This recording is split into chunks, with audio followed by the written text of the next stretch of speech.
Olá, caro cursista, seja bem-vindo e bem-vinda a essa nova disciplina no curso de pós-graduação Lato Sensu em Sociologia para o Ensino Médio. Meu nome é Laurenício Mendes da Silva, sociólogo, formado pela Unimontes em Ciências Sociais e com mestrado em Educação pela UFMG. É um prazer, novamente, estar trabalhando com vocês nesse curso e com essa disciplina, Cultura e Identidade. A ementa dessa disciplina, ela versa sobre o estranhamento e a identificação cultural.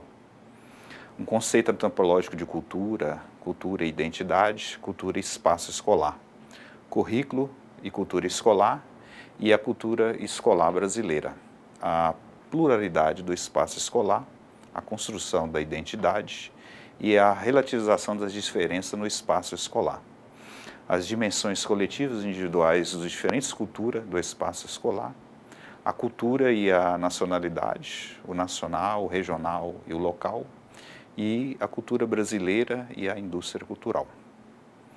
Os principais objetivos são estabelecer a relação entre indivíduo e sociedade, mediante a análise do conceito de identidade, analisar a construção das identidades nas diversas culturas, compreender a constituição do espaço escolar em relação à história individual de seus membros. E no módulo 1, nós vimos e estudamos as orientações curriculares nacionais para o ensino médio, que diferentemente de outras disciplinas escolares, a sociologia chegou a esse conjunto mínimo de conteúdos sobre os quais haja unanimidade, pois sequer há consenso sobre alguns tópicos ou perspectivas. Contudo, a observação e análise das práticas pedagógicas e dos currículos escolares já aponta a recorrência de alguns conceitos, alguns temas e teorias, como, por exemplo, os conceitos de identidade e cultura. Inclusive, em algumas propostas curriculares e programas de vestibulares, eles constituem os primeiros conteúdos a serem desenvolvidos. Mas, e você, caro e cara cursista, trabalha esses conceitos? Em quais séries, com os quais objetivos e estratégias? É comum nas aulas de sociologia no ensino médio os professores iniciarem a discussão sobre os conceitos de identidade e cultura, propondo uma questão bem básica para os alunos. Vocês têm cultura? Conforme os estudos do antropólogo Roberto da Mata, geralmente as respostas dos debates em torno dessa questão apontam para dois sentidos. A ideia de cultura como sofisticação. Fulana é a mais culta da sala, pois vai muito ao cinema, ao teatro e gosta de ler. Ou como instrumento de classificação de pessoas e grupos, é um povo sem cultura. Tais posições, não raramente marcadas por preconceitos, ideologias, argumentos naturalizadores, reificações, podem ser confrontadas pelas questões propostas pela antropologia. O que nos fundamenta como grupo, o que nos identifica e o que nos diferencia? E como são as relações que mantemos com outros grupos e suas diferentes características culturais? Nesta aula, abordaremos essas questões, tendo como ponto de partida os conceitos-chave de cultura e identidade. Eles possibilitam e suscitam também o tratamento de outros conceitos e noções temáticas como estranhamento, relativismo, etnocentrismo, humanidade. A cultura e o seu sentido antropológico, como podemos problematizar essas concepções em sala de aula? Como chamar atenção para os seus alunos em sala de aula?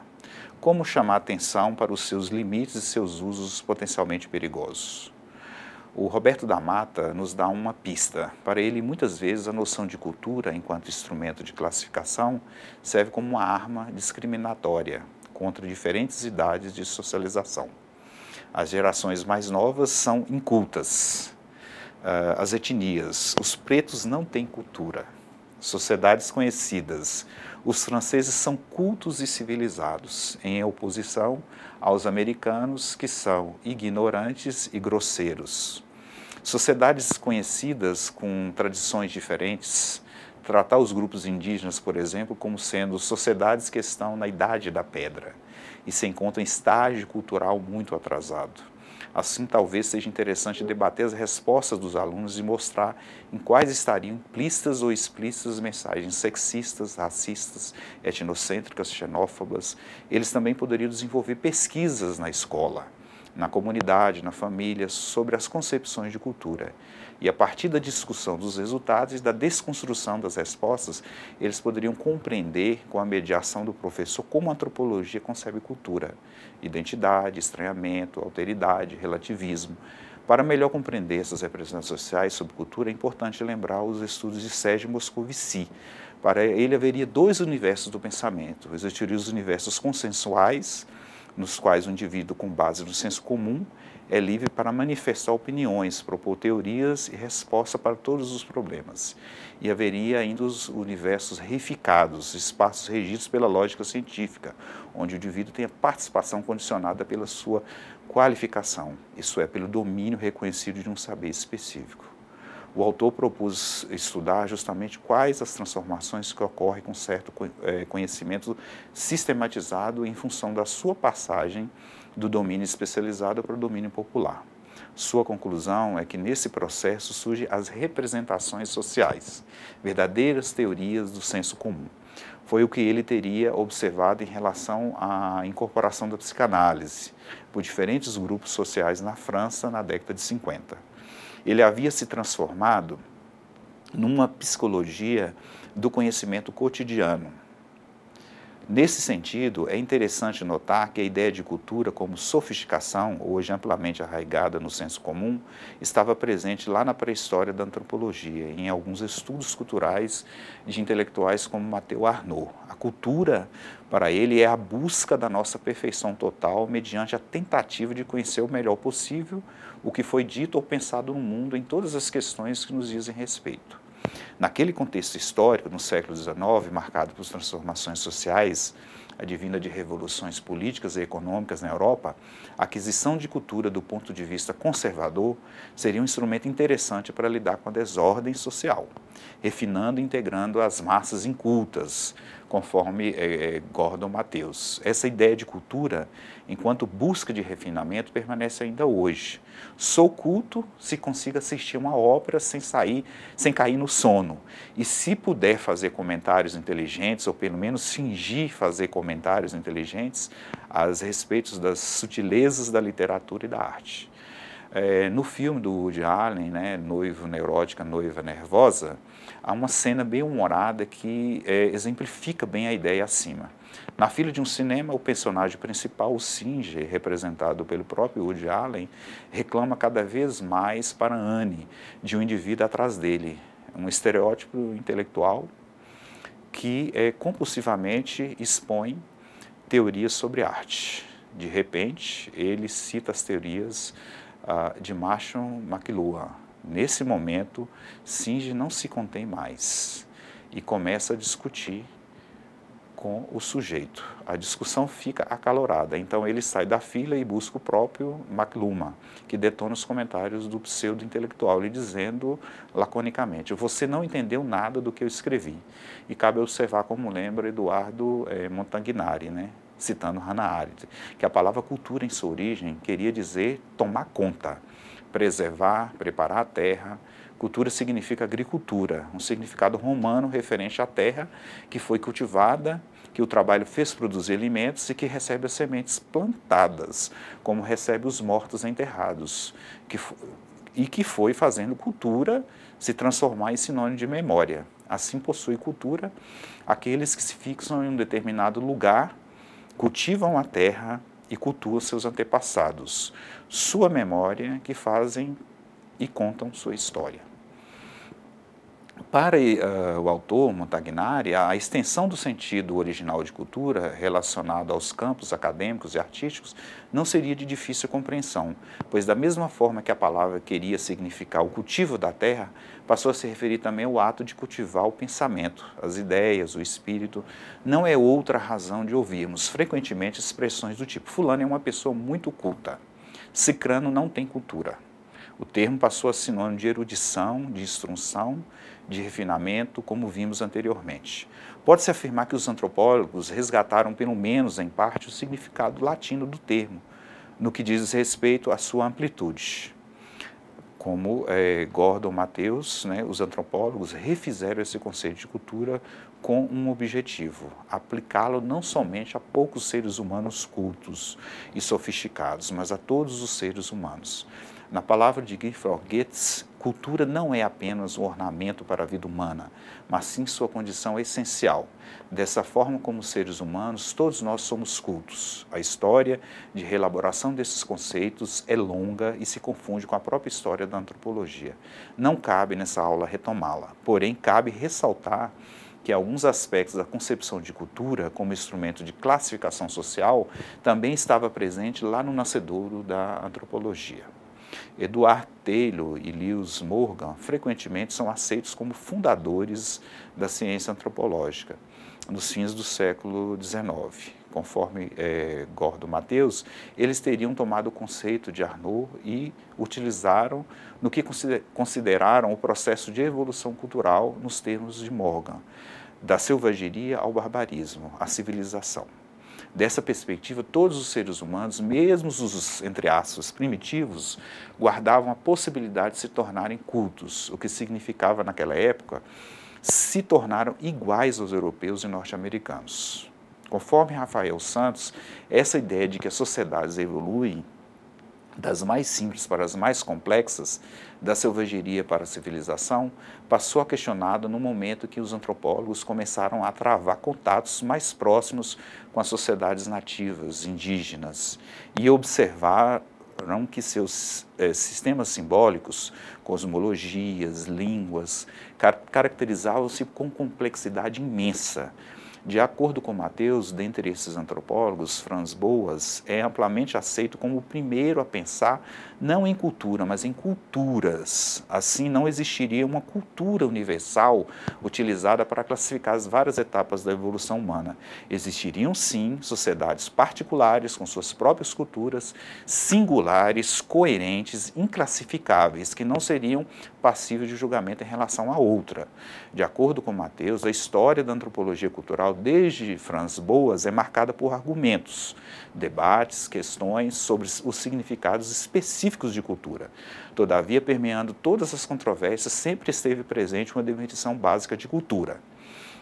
Cultura, o modo de vida de um povo. A partir desse conceito, é possível falarmos, então, em identidade cultural francesa, americana, brasileira ou tupinambá, como veremos a seguir. Porém, não obstante, o papel central dos antropólogos, no sentido de resgatar, ampliar e sistematizar esse conceito, caberia lembrar que ele foi objeto de interesse, também de pensadores ligados a outras áreas do conhecimento. Montagnari, ao recuperar historicamente diferentes acepções e articulações dos conceitos de cultura e civilização, mostra o referido interesse presente nas obras de Freud, de Adorno, de Horkheim, de Hannah Arendt, dentre outros. Cultura e identidade.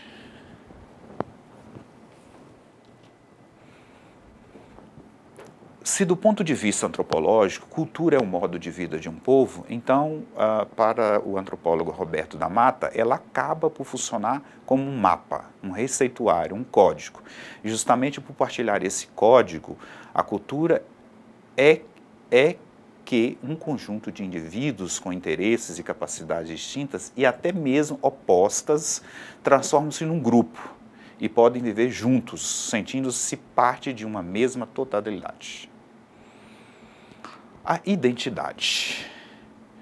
Para Manuel Castells, essa sensação de pertencimento, chamada identidade, seria a fonte de significados e experiências de um povo, de uma nação, de uma etnia, de um grupo social.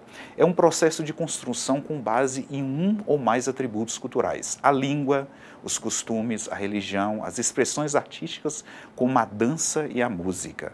Mas a cultura também é uma das fontes da construção da própria identidade individual. ao ser o mapa, o receituário, o código por meio do qual cada pessoa de um dado grupo pensa, classifica, estuda e modifica o mundo e a si mesma, como todos nós estamos inseridos em diferentes grupos sociais, consequentemente temos várias referências para a formação de nossa identidade individual. A cultura, a formação, a identidade e o estranhamento. Caro cursista, Gordon Matheus nos conta que em suas aulas em Hong Kong procura chocar seus alunos com frases do tipo: Deus está morto, a democracia é uma fraude, a China que se dane. Poucos eram os atingidos por essas frases, conforme o autor. Contudo, ele tirou uma nota de 100, equivale a $13, e rasgou em pedacinhos. Causou estranhamento em toda a classe, que ficou atordoada, sem entender o ocorrido. Para o autor, o seu comportamento gerou estranhamento porque violou aquilo que a maioria das pessoas considerava estar no nível do inquestionável, o nível mais básico, o profundo da nossa consciência cultural. Além desse, haveria mais 2 níveis dessa consciência. O nível de consciência cultural. O primeiro nível, que se faz sem pensar, trata-se do nível do qual está a base sólida onde as pessoas vivem, ainda que não percebam. Um nível difícil de alcançar pelo fato de que é aceito sem questionamento.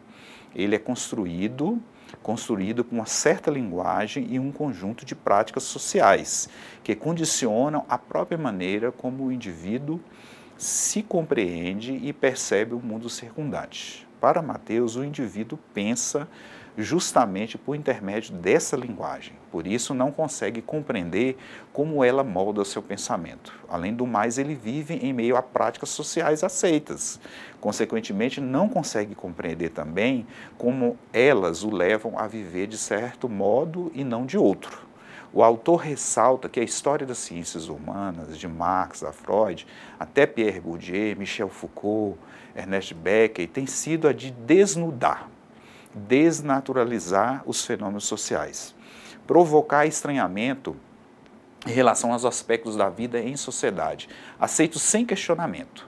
Ou melhor, muito do que fazemos sem pensar, Marx mostrou como o dinheiro não era natural, mas uma criação humana e um fetiche.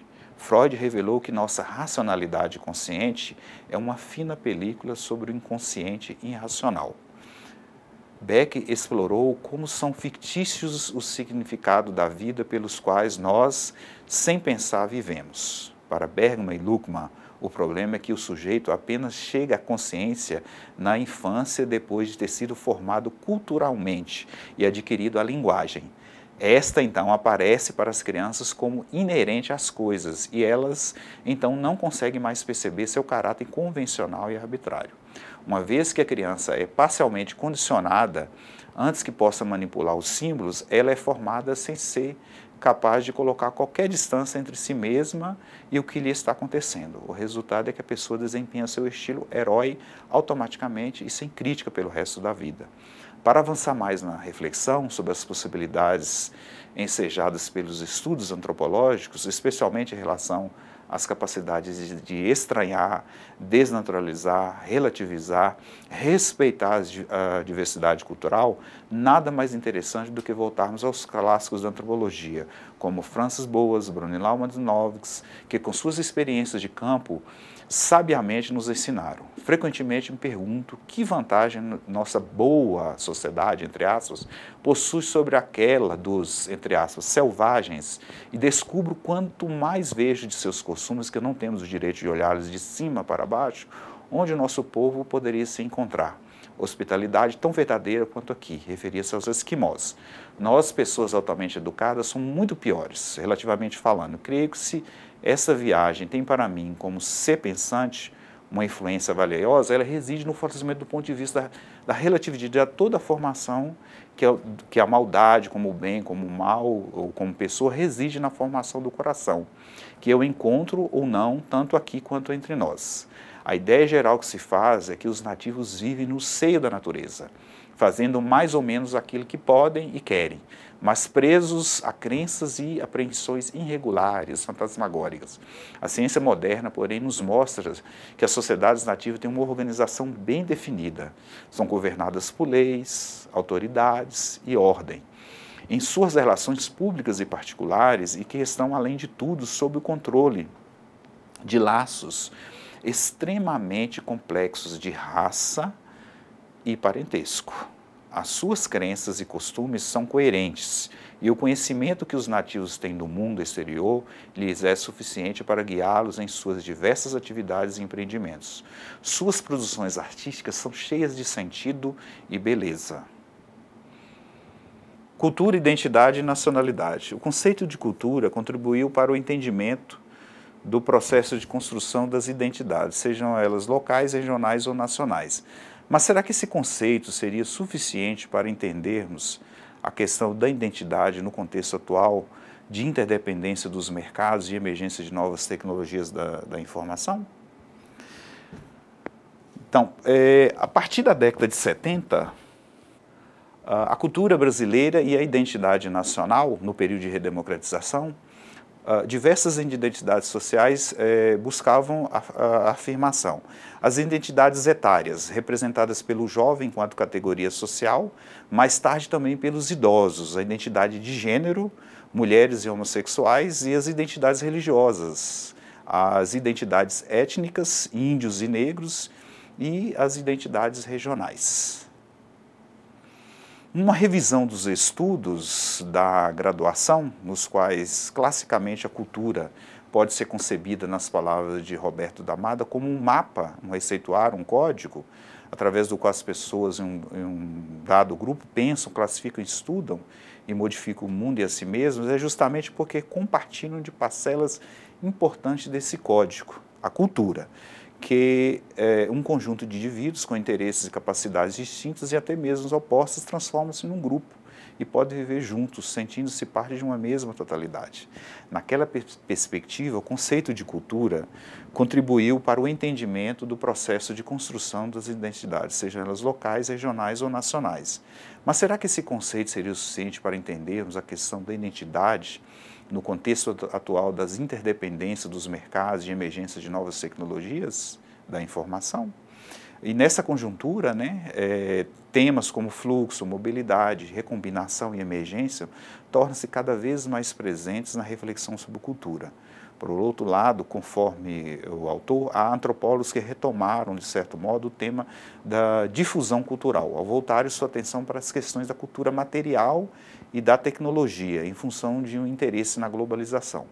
Nesse contexto, aqueles que questionam e buscam ressignificar, ampliar o conceito de cultura. E nos indaga que seria possível raciocinar ainda mais em termos de culturas nacionais e locais, no momento em que diversas pessoas e grupos continuamente consomem produtos que ele denominou de supermercado da cultura global. Nestor Campin, um outro estudioso, desloca esse interesse dos estudos para a identidade, heterogeneidade e hibridização intercultural. Esses autores acreditam que possuem um potencial didático e um instrumento teórico que poderiam ser aplicados em sua sala de aula. Porém, salientamos que estamos entrando em um campo de estudos que carrega polêmicas, ambiguidades e várias perspectivas. Por isso é oportuno lembrar que existem outras possibilidades, outros contornos para tratar da referida temática. Aliás, cabe observar que as preocupações e os questionamentos não se constituem exatamente em novidades no campo. As interconexões culturais no espaço e a diversidade cultural possivelmente não tenham recebido atenção por parte da corrente antropológica majoritária, que tenderia a descrever as culturas como estáveis ou limitadas. Porém, para ele é possível argumentar que tais fatos nunca estiveram totalmente ausentes das preocupações dos antropólogos, embora possam ter parecido sobre os mais diversos disfarces conceituais. A analisar a questão dos fluxos culturais, o autor cita o estudo de Ralph Linton, o qual acompanha uma rotina matinal de um americano 100%, conclui que pouco dos objetos que utiliza são de fato originalmente americanos, enquanto invenção cultural. São provenientes da Índia, da Alemanha, da China, Contudo, ao ler sobre os problemas estrangeiros em seu jornal matutino, o sujeito em questões dá graças a uma divindade hebraica no idioma indo-europeu pelo fato de ser 100% americano. Propondo objetivos. Nessa primeira aula, as atenções, nós voltamos, nesse sentido, aos estudos sobre os conceitos de cultura e identidade. E centramos nessas contribuições que eles poderiam oferecer para que o ensino de sociologia realize suas funções prepíquas, estudadas no módulo 1, o estranhamento, a desnaturalização dos fenômenos sociais.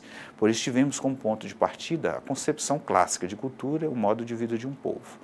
Não obstante continuarmos tendo como referência a sala de aula, nesse momento da disciplina, ela pretende aprofundar essa discussão como um aporte de diversos estudiosos da teoria social. Então, a aula é problematizar a relação entre cultura, identidade e racionalidade, refletir sobre o lugar e a importância desses conceitos no ensino de sociologia. Conhecemos sobre cultura, identidade e nacionalidades, as culturas híbridas, a identidade, a heterogeneidade cultural. Na perspectiva de Canclini, o projeto Playing for Change, um movimento multimídia criado para inspirar, conectar e trazer uma mensagem de paz por meio da música, por seu intermédio, vemos takes de artistas em vários lugares do mundo, interpretando a mesma canção.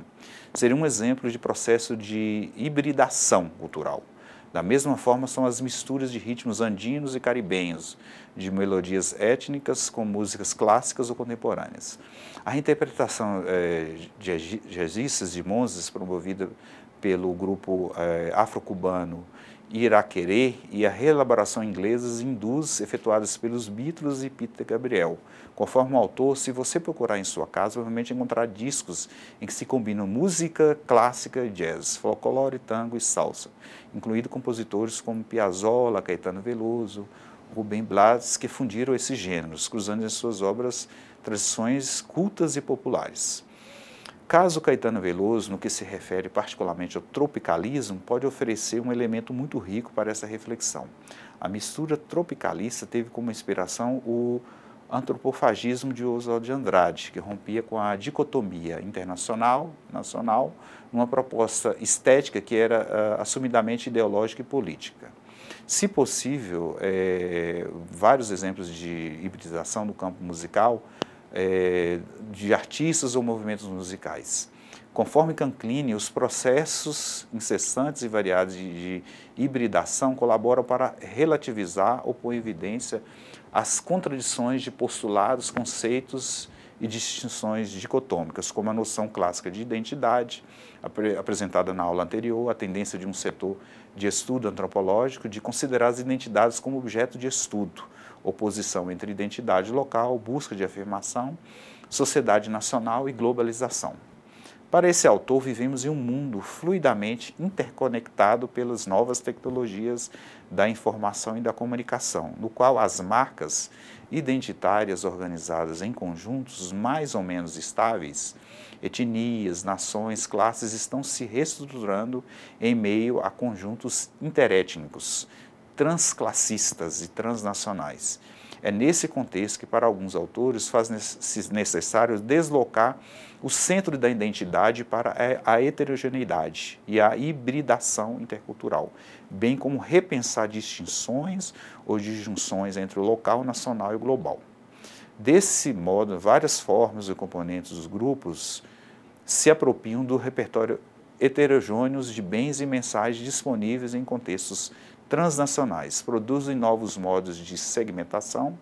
Assim, dentro de uma sociedade nacional, como por exemplo o México, há milhões de indígenas mestiçados com os colonizadores brancos, mas alguns se chicanizaram. Chicano é o cidadão dos Estados Unidos pertencente à minoria de origem mexicana ali existente. Ao viajar aos Estados Unidos, outros remodelaram seus hábitos no tocante às ofertas comunicacionais de massa, outros adquiriram alto nível educacional e enriqueceram seu patrimônio tradicional com saberes e recursos didáticos estéticos de vários países, outros se incorporaram a empresas coreanas ou japonesas e fundem seu capital étnico com os conhecimentos e as disciplinas de sistemas produtivos. Estudar processos culturais Por isso, mais do que levarmos e afirmar identidades autossuficientes, serve para conhecer formas de situar-se em meio à heterogeneidade e entender como se produzem hibridações. Supermercado cultural, hibridação e novas tecnologias da informação. Caro cursista, você pode observar que os processos descritos anteriormente se desenvolveram no contexto de surgimento das novas tecnologias da informação e comunicação, os TICs. Em diversos momentos, nossos autores fazem referência a tais tecnologias. Para Canclini, vivemos em um mundo fluidamente interconectados, no qual as marcas identitárias, organizadas em conjuntos mais ou menos estáveis, etnias, nações, classes, estão se reestruturando em meio a esses conjuntos interétnicos. Nesse mundo afluente, ligado pelas referidas tecnologias, muitos aspectos de nossas vidas são selecionados no que ele denomina de supermercado cultural global. E nesse conceito, o conceito clássico de cultura mostrou-se limitado e se faz necessário deslocar o centro de discussão da identidade para a heterogeneidade, da hibridação intercultural, assim como repensar distinções entre o local, nacional e o global e a importância das TICs nesse processo. Cultura e identidade nacional. Caro cursista, buscou-se aprofundar essa discussão sobre os conceitos de cultura e identidade iniciada na primeira aula, mas tendo ainda como referência sua possível apropriação didática no ensino médio. Por isso, lançou-se mão de conceitos-chave que julgou de grande aplicabilidade naquele nível de ensino. Contudo, diante da riqueza do tema, tais conceitos são limitados e passíveis de críticas em função das opções teóricas dos autores. O próprio Canclini nos fala de algumas objeções, dentre as quais o tom, às vezes celebrativo, quando o assunto é a hibridação como harmonização de mundos fragmentados e em conflito. A integração e a fusão aparentemente fácil de culturas, sem se ponderar o peso das contradições do que não se deixa hibridar. A ideia de cosmopolismo subjacente, que ao nos hibridar, nos transformaria em gourmets multiculturais. Em uma última objeção, caberia também em relação ao conceito de supermercado cultural. Para conhecer mais sobre pontos de vista distintos, destacamos as contribuições de autores, como Ulf Hansner e Benjamin Abdallah Jr. Cultura brasileira e identidade nacional.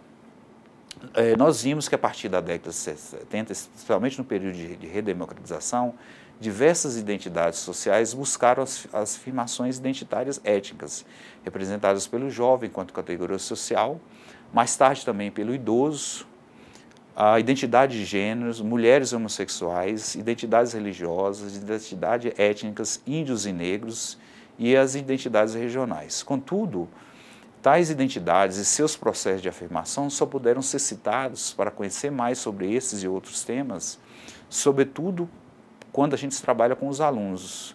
E aí há sugestões de textos e vídeos no caderno didático.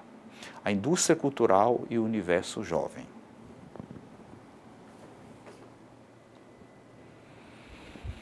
Nossos jovens nasceram em um mundo onde os meios de comunicação e de transporte aumentam cada vez mais o volume e rapidez das informações, trocas e transformações culturais, com os valores que amavam.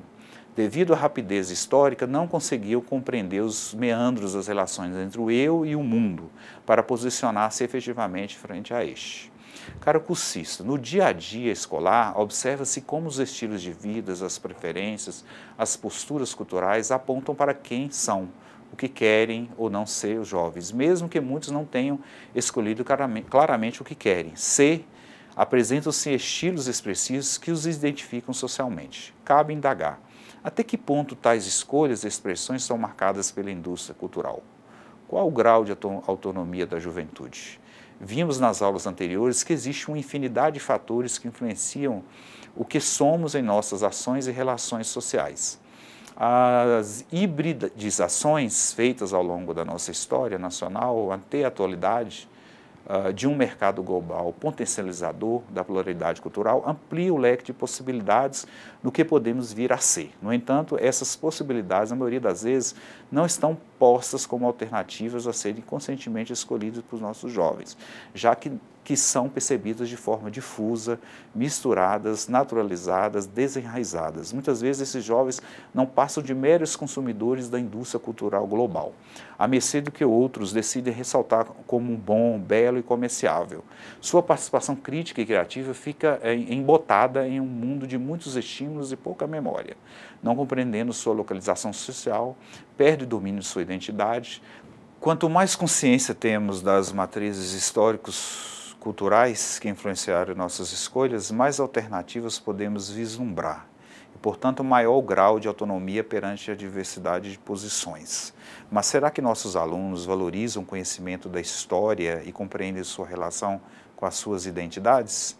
Em um mundo onde tudo acontece tão rápido, com mudanças que tornam as coisas imediatamente obsoletas, os símbolos culturais são comerciáveis e saem de moda. Será que há espaço para a memória?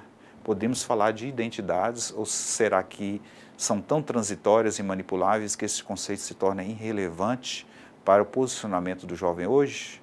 É possível ampliar a consciência crítica de nossos alunos a partir da discussão sobre suas identidades, seus dilemas no mundo contemporâneo dominado pela indústria cultural global? Universo jovens e seus dilemas na sociedade globalizada. Nossos jovens nasceram em um mundo onde os meios de comunicação e de transporte aumentam cada vez mais o volume e rapidez das informações, trocas e transformações culturais. Já na década de 50 e 60 do século passado, White Mills escrevia sobre os dilemas das pessoas e de jovens que viviam em uma era do fato e não conseguiam se orientar de acordo com os valores que amavam. Devido à rapidez histórica, não conseguiam compreender os meandros das relações entre o eu e o mundo para posicionar-se efetivamente frente a este. Será de espantar que os homens comuns sintam sua incapacidade de enfrentar os horizontes mais extensos à frente dos quais foram tão subitamente colocados? Que não possam compreender o sentido de sua própria época e de suas próprias vidas, que em defesa ou se tornem moralmente insensíveis, tentando permanecer como seres totalmente particulares? Será de espantar que se tornem possuídos de uma sensação de encurralamento? No caso dos jovens de hoje, a questão se complexifica, pois muitos não chegam nem a saber quais os valores que amam. Não chega a construir uma identidade moral bem definida.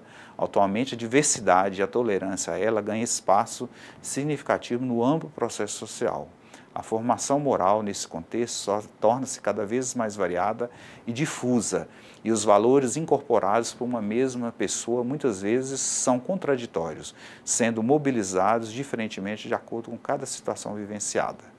Nesse sentido, as situações têm uma relevância enorme perante o comportamento e identidade dos indivíduos, mais do que a bagagem moral, já que esta última, bastante heterogênea e modulável, não permite posturas lineares e constantes, independentes da diversidade de desafios que se enfrenta. Assim podemos inferir que se por um lado nossos jovens são mais maleáveis e abertos à diversidade e às mudanças, por outros acabam por serem mais suscetíveis à moda, à indústria cultural e ao mercado. De qualquer forma, tanto a juventude da época de Mills quanto de agora parece carecer do que ele chamou de imaginação sociológica, ou seja, de uma qualidade de espírito que lhes desse a capacidade de compreender as relações entre o indivíduo e a sociedade, entre a história e a biografia.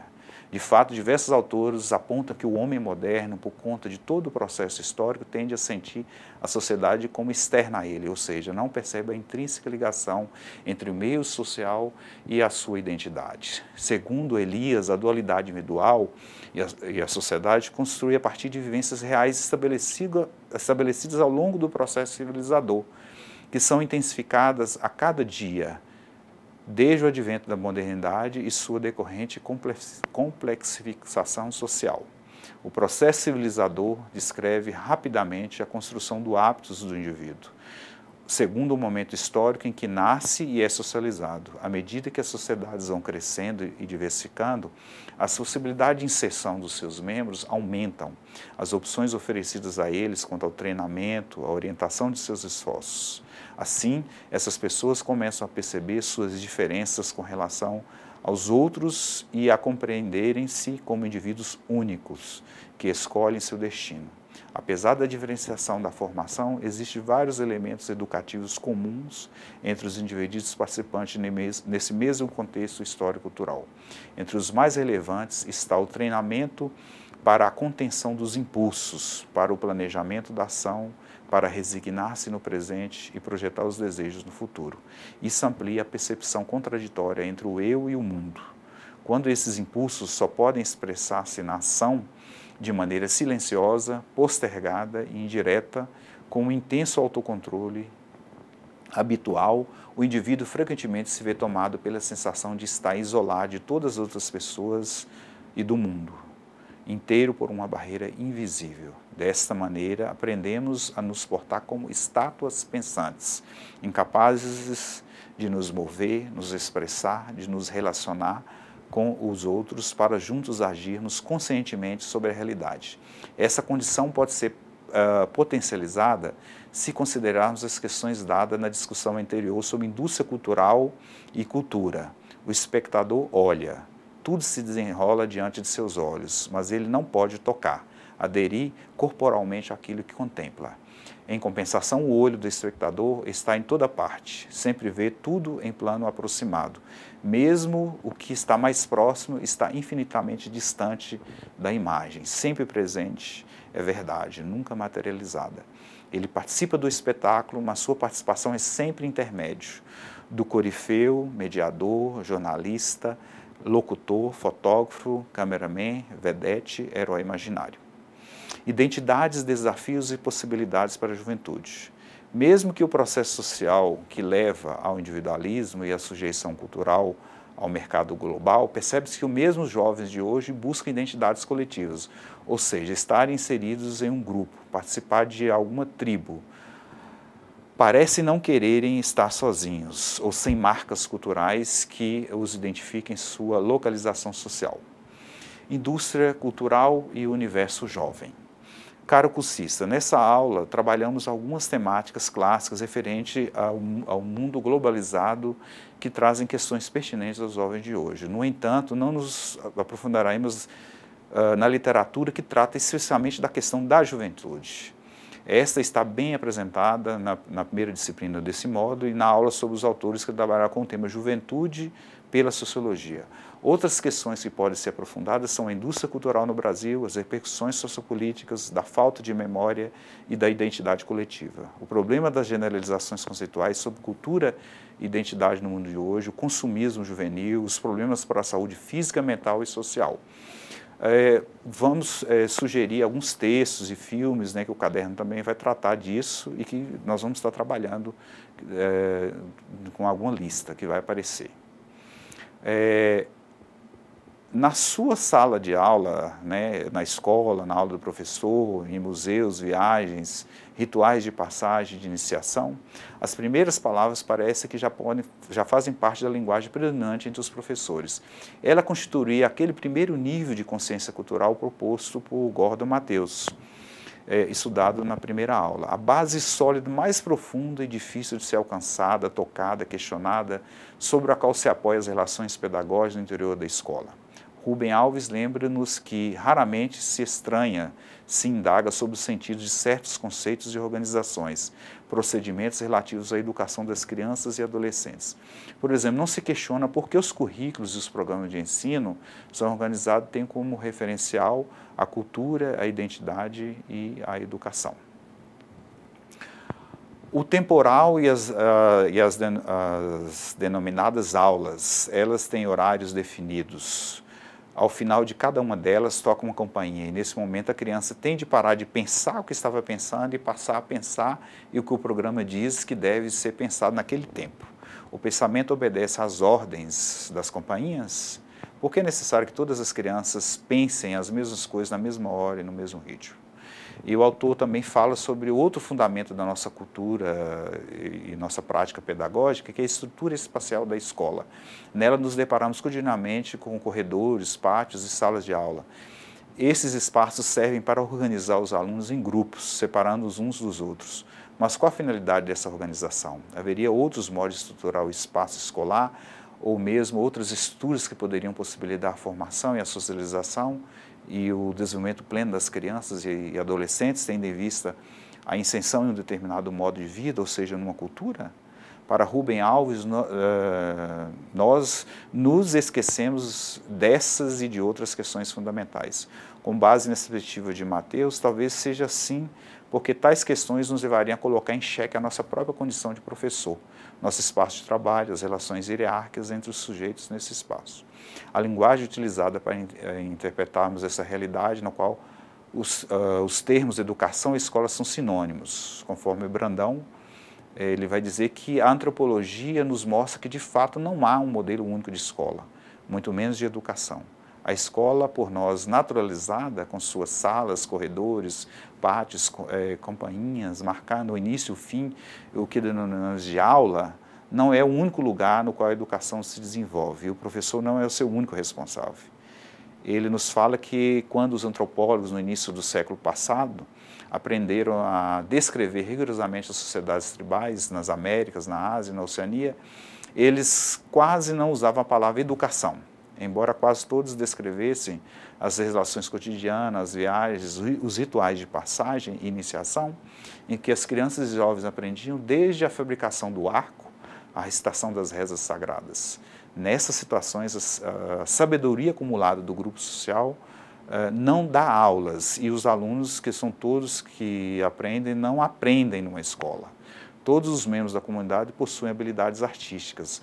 Elas são consideradas parte essencial da formação da pessoa. Não existe dentre eles quem não cante. A música forma o que se chama de humanidade. Seus conhecimentos, mitos, cantos têm sido transmitidos pelos ensinamentos dos pajés e registrados artisticamente de diversas formas em suas pinturas, máscaras, nos minamã, troncos de árvores trabalhados graficamente erigidos nos centros das aldeias, segundo o repertório de rituais praticados em suas coreografias. Brandão lembra que nos estudos sobre sociedades tribais, os antropólogos ainda no início do século XX, quando se referiam à educação, não estavam tratando de processos formalizados de ensino. De fato, eles falavam de situações similares às desenvolvidas pelos Machacali, onde não havia um processo propriamente escolar de transferência do saber tribal, que abarcava desde a fabricação do arco e flecha ou a recitação de rezas sagradas para os deuses. Neuza Maria Guzmão cita outro exemplo desses estudos, os trabalhos desenvolvidos por Ruth Benedict e Margaret Mee, que, referindo-se a essas sociedades, revelavam a existência de um sistema de interpretação de um modo de vida intricado, como um modo de ensinar e aprender. Nesse sentido, cultura e educação são termos que se invocam e se concitam mutuamente. Para Brandão, as diversas relações entre a criança e a natureza, orientadas pela presença de adultos conhecedores, podem ser consideradas situações de aprendizagem. Constitui também situações dessa ordem aquelas em que os membros do grupo trocam serviços, bens materiais e simbólicos nos diversos espaços sociais, na turma da caçada, no barco de pesca, no canto da cozinha, da palhoça, na lavoura familiar ou comunitária de mandioca, nos grupos de brincadeiras de meninos e meninas, nas cerimônias religiosas. O autor ressalta que os antropólogos identificaram as seguintes situações de aprendizagem: treinamento direto de habilidades corporais, por meio da prática direta dos atos que conduzem o corpo ao hábito. A estimulação dirigida para que o aprendiz faça e repita, até o acerto, os atos de saber e habilidade que ignora a observação livre e dirigida do educando, dos procedimentos daqueles que sabem, a correção interpessoal, familiar ou comunitária, das práticas ou das condutas erradas, o meio do castigo, do ridículo, da admoestação, assistência convocada para cerimônias rituais e, aos poucos ou depois de uma iniciação, o direito à participação nessas cerimônias, solenidades religiosas, danças, rituais de passagem, a inculcação dirigida em situações de quase ensino, como o uso da palavra e turmas de ouvinte dos valores morais ou dos mitos históricos religiosos da tribo, das regras, dos códigos de conduta. Essas situações entre os sujeitos, entre eles e a natureza, mediadas pela cultura do grupo, possuem em menor ou maior escala a sua dimensão pedagógica. Tais situações, esparramadas por todos os cantos do cotidiano, constituem a aldeia enquanto espaço escolar.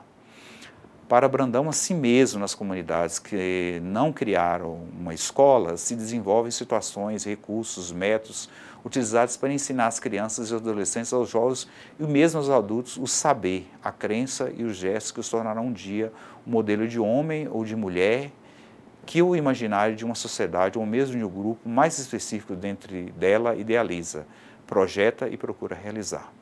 Tendo como ponto de partida o conceito de cultura, o autor nos inspira a fazer um trabalho de caráter etnográfico, no sentido de mapear as diversas situações de aprendizagem presentes tanto nas sociedades tradicionais quanto nas contemporâneas.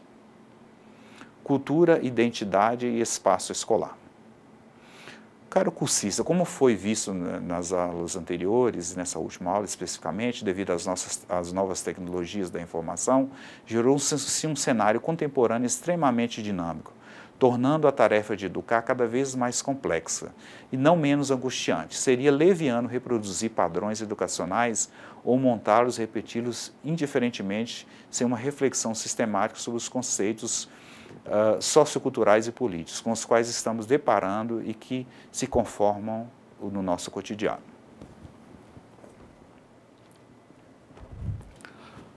A escola é um espaço de construção de identidades, como vimos. Atualmente, esse processo de produção cultural é cada dia mais heterogêneo e conflitivo. Assim, cabe indagar como a edificação institucional escolar e de seus diversos atores lidam com as diferenças resultantes justamente desse processo de construção identitária. As escolas estão inseridas em cidades que crescem e a cada dia se tornam mais complexas no intercâmbio de símbolos culturais globais. Em muitos contextos, diminui-se a duração e intensidade das relações de vizinhança e em alguns setores sociais, pessoas sentem-se perdidas perante tantas e tão rápidas mudanças. Com pouco tempo e espaço para discuti-las em comunidade, incorporá-las conscientemente na orientação de suas ações sociais. Nesse sentido, percebe-se impotentes para interferir coletivamente em questões públicas que influenciam diretamente o seu cotidiano, tais como violência, corrupção, desemprego, ordenamento urbano e principalmente a educação e a saúde que desejam ter. Em vários momentos instala-se o receio frente ao próximo. Muitos se isolam em suas casas diante de uma televisão ou de um computador. O desejo e o tempo disponível para interagir face a face com o outro torna-se escasso. Porém, mesmo naqueles grupos que se formam enquanto redes de ajuda, estabelecidas entre os vizinhos, que lhes assegura o convívio, há um sentimento de marginalização social e descrença de que o poder público possa lhes garantir algo. A partir desses processos, há uma crescente desvalorização dos espaços e vivências públicas, inclusive no que se refere à escola, porque, como vimos nas aulas anteriores, não estamos tratando de uma falta de educação, mas uma educação típica de uma sociedade cada vez mais urbana e globalizada. Cultura, identidade e espaço escolar. Dessa forma, se faz imprescindível para a integridade do educador manter-se como um pesquisador, sistematizando dados e organizando as reflexões de suas vivências, colocando-os em debate com seus pares e demais participantes da cadeia educativa. Assim poderemos não só potencializar trocas sistêmicas, mas também manter nossa identidade de educadores, uma vez que ser professor não é apenas atuar em sala de aula, mas dialogar dentro de todo um contexto socioeducacional, reconhecendo-se no grupo docente e participando na gestão escolar. Nessa aula, portanto, queremos aprofundar a reflexão e o debate sobre os desafios e a possibilidade dentro do espaço escolar, com um olhar atento aos conflitos culturais e identitários ali presentes. Diversos discursos, vivências dispersos em nossa realidade social mais ampla se ramificam, ligam-se, reconfiguram-se e são internalizados pelos atores escolares, influenciando em suas decisões, ações e nas formações subsequentes. A fala sobre o valor e os possíveis caminhos da educação também estão sujeitos a dispersões, reproduções, hibridizações e disputas no ambiente escolar. Assim, cabe problematizar como a heterogeneidade é tratada nesse espaço, quais os problemas e potencialidades da educação de massa, de que maneiras os diversos estudantes valorizam a educação e a escola, como o professor pode perceber e lidar com a diversidade estudantil sem se consumir na imensa variedade de demandas mas também sem contribuir com a violência simbólica, institucional, que busca incessantemente encaixar todos ao padrão cultural hegemônico, sendo a comunicação um elemento cultural fundamental, está sujeita aos processos de padronização social. Toda cultura estabelece regras de produção de sentidos e de discursos sobre a realidade. Qualquer sociedade controla, seleciona, organiza e redistribui esses discursos através de procedimentos, visando dominar o que é aleatório e delimitar seus poderes de forma a não questionar a ordem cultural, política e econômica estabelecida. Dentre os procedimentos mais recorrentes estão os de exclusão e interdição, prescrevendo o que pode ser dito, por quem, em que circunstância e de que forma. A aplicação atual desses procedimentos de controle de discurso traz consigo a vontade de verdade, que em última instância é a vontade de poder, seja sobre a natureza, seja sobre a sociedade, construída historicamente no Ocidente desde Sócrates, tomando contornos mais cientificistas e institucionais na modernidade. Uma prodigiosa maquinaria destinada a excluir todos aqueles que não se encaixam no padrão científico e político de nosso contexto histórico-cultural. A escola percebe todo esse legado cultural e nos impele para nos encontrarmos no verdadeiro e no correto. Há obediência às regras discursivas que devemos reativar em cada um de nossos discursos. Essas regras são aprendidas através das instituições, inclusive a própria escola, que define condições do funcionamento dos discursos, impondo seus indivíduos que os pronunciam, selecionando o acesso a eles. O discurso não é simplesmente aquilo que traduz as lutas e o sistema de dominação, mas aquilo por que e pelo que se luta, o poder do qual nós queremos nos apoderar. As instituições e as doutrinas amarram os sujeitos a certos tipos de enunciação, proibindo todos de participar, de diferenciar entre os grupos. Nesse contexto, em determinadas condições, suas coordenadas sociais dentro de uma escola, família, Estado, religião, entre outros, dá-lhe-ão um leque de possibilidades discursivas. Prezado discursista, o caderno didático cita inúmeros filmes, documentários e propostas de debates, júris simulados, dinâmicos para discutir a temática. Leiam com bastante atenção as orientações. Agradeço desde já a atenção de vocês e me coloco à disposição no ambiente virtual, e-mail e redes sociais para sanar quaisquer dúvidas e questões referentes à temática. Um forte abraço a todos. Obrigado.